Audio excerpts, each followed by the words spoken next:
समाज सिबियारि चन्दन बाले बसुमतारिनि फिन खेब बाखनायथाव खामानि। समाज सिबियारि चन्दन बाले बसुमतारिया दिनैसिम गासै गंब्रैजि क्लाबफोरनो जार्सि जारजों लोगोसे जोलुर बल राननानै होबाय।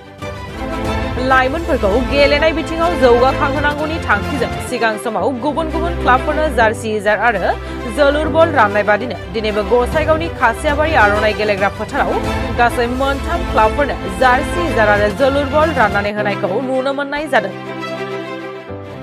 बे हाबाफारियाव बिथांजों लोगोसे मिरु इउपिपिएल दोलोनि लाइमोननि सासे नेहाथारि फ्रान्सिस टपो बिथांजों लोगोसे खासियाबारि ओनसोलनि माखासे सानसुमै रायजो राजाफोर आरो मोनथाम क्लाबनि आफादगिरि नेहाथारि गोबां गेलेगिरिफोराबो बाहागो लायो। बे जार्सि जार राननाय हाबाफारिनि गेजेरजों बाले बिथाङा मा फोरमायदों फैजों मिथिना लानि।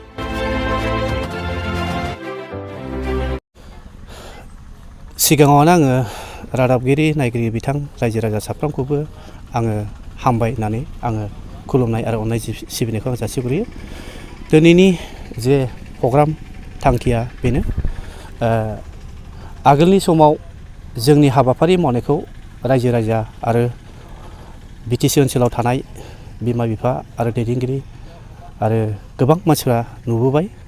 दिनैनि जे प्रग्राम लादों बे उद्देश्यनि बिसयै बयबो रायजो राजा मिथिखाबाय। मानोना दिनैनि जे प्रग्राम उद्देश्य बेनो जों माखासे दिनाव जों बुंबोगासिनो दं। दानि देरफुनाय जे सेंग्राफोर जाहाथे बिथांमोना लोंग्रा एबा फेग्रा ड्राग्स निसाफोरनिफ्राय जाहाथे गोजान जायो, बेफोरनिफ्राय नागारनायजों लोगोसे दिनै बिथांमोना नैबे बल जोनायफ्राव एबा गोसो होनानै बलफोरखौ जाहाथे गेलेयो आरो गेलेनायजों लोगोसे साफा साफा जाहाथे प्लेयार जाहाथे जानो हायो आरो डिस्ट्रिक्ट लेभेल एबा स्टेट लेभेलाव जाहाथे गेलेनानै साफा साफा मोजां प्लेयार जानानै गाव गावनि लाइफखौ दानानै लानो हायो। बेफोरनि उद्देश्य लानानै दिनैबो नैबे प्रग्रामखौ लानाय जादों।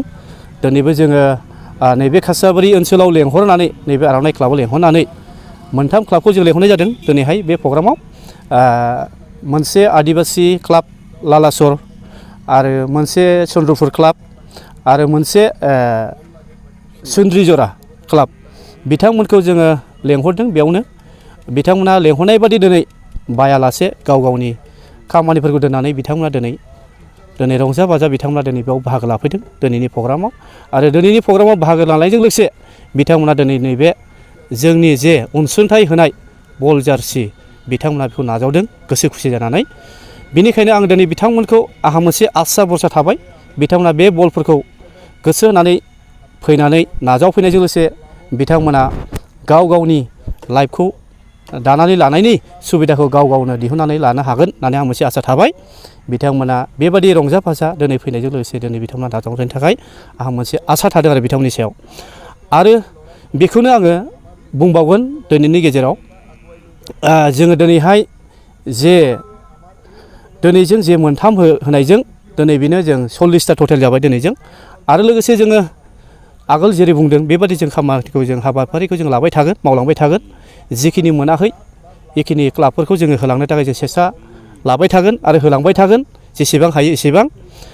समजों लोगोसे जोङो बे खामानिखौ जों हाबाफारिखौ जों मावलांबाय थागोन आरो जोंनि खावलायनाया बेनो। आरो लोगोसे दिनै आङो बेखौनो खावलायबावगोन, आङो बिथांमोनखौ गोबां गले गले खावलायबाय थादों सेंग्राफोरनि फारसेजों। माने बिथांमोना जाहाथे मोजां फरायनायजों लोगोसे आरो मोजां गेलेनायजों लोगोसे जाहाथे आंनि खावलायनाय बेफोरनो। बिथांमोनखौ आं गोबां खावलायखाबाय फरायनायखौबो गोसो होनांगौ, मेन गुदि जोंना फरायनाय आरो लोगोसे नैबे फुटबल गेलेनाय। बेफोरजोंनो जों गाव गावनि बिमाफोरनि जे आसा बे आसाफोरखौ जोङो पुरन खालामनानै होनो हानाय जोंहा मोनसे थांखिखौ जों दिहुनना लानो हायो गावबा गाव। बेनिखायनो बिथांमोना गाव गावनि लाइफखौ दिहुननायजों लोगोसे गाव गावनि बिमाफोरनि थांखिखौ जाहाथे पुरन खालामनानै होनो हागोन होननानै आंहा बिथांमोननि सायाव आङो 100% आं बिथांमोननि सायाव दिनै भरसा खालामनाय थादों। जिखिनि दिनैसिमनि गेजेराव जे 40टा क्लाबा मोनबाय, बे 40टा क्लाबनि जेसेबां आरो क्लाब दैदेनगिरि प्रेसिडेन्ट सेक्रेटारि बिथांमोनाबो आरो मोजां दैदेनलांगोन टिमखौ होननानै आंहा आसा खालामना थायो बिथांमोननि सायावबो। आरो बे 40टा क्लाबनि प्लेयारफ्राबो बिनि गेजेराव गोबां मोजां प्लेयार ओंखारगोन आंहा आसा खालामनाय थाबाय। बिथांमोना बे फरायनाय गोसो होनायजों लोगोसे गेलेनायखौ गोसो होनायजों लोगोसे मोजां साफा साफा प्लेयार जागोन होननानै आंहा आसा बरसादोनि गेजेराव आङो मोनसे आसा खालामनाय थादों आंनि सायाव आरो नंगौ आसाजों लोगोसे आङो फोथायनाय दं बिथांमोना 100% बिसोरो माने प्लेयार जानो हागोन मोजां प्लेयार जानो हागोन साफ्रोमबो आं बेखौ आसा खालामनाय थाबाय নমস্কাৰ জোহাৰ আজি আকৌ এবাৰ আমি ইয়াত কাছিয়াবাৰী এইখন প্লেগ্ৰাউণ্ডত উপস্থিত হ'ব পাৰি ভাল লাগিছে কিয়নো আজি আমি আকৌ এবাৰ 3খন ক্লাবৰ কাৰণে আমি জাৰ্চি বিতৰণ কৰিব গৈ আছোঁ আৰু 2খন বড়ো ক্লাব আৰু 1খন আদিবাসী ক্লাবক আমি আজি জাৰ্চি বিতৰণ কৰিম ইতিমধ্যে আমাৰ বালেদাই স্পন্সৰ কৰি আছে জাৰ্চি আৰু ফুটবল আমাৰ উদ্দেশ্য এটাই আগতেও আমি কৈছিলোঁ যে আমাৰ এই বিটিআৰ অঞ্চলত বহুত প্ৰতিভা আছে স্পেচিয়েলি ফুটবলত তো এই ল'ৰা ছোৱালীক আমি কেনেকৈ আগুৱাই লৈ যাব লাগে এইটো আমাৰ পিপল দলৰ ফালৰ পৰা ইউথ